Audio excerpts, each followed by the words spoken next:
Hi there, I'm going to show you how to change the battery on this key fob. This is out of a late 90s Accord. The Civics, the Pilots, the S2000s, they all share the same key fob.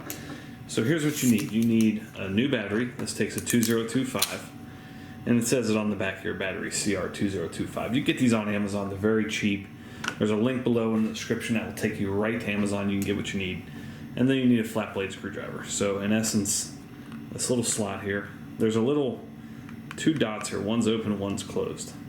So move this to the one that says open, then this falls out like that. Now they've got a little gasket there and your battery. You can just take your battery here, take that out, and take your new battery. This says plus side down right here.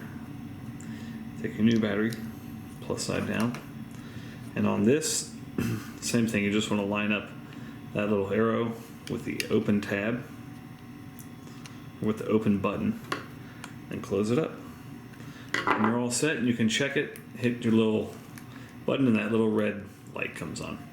Alright, thanks so much for watching. Make sure you hit that thumbs up button.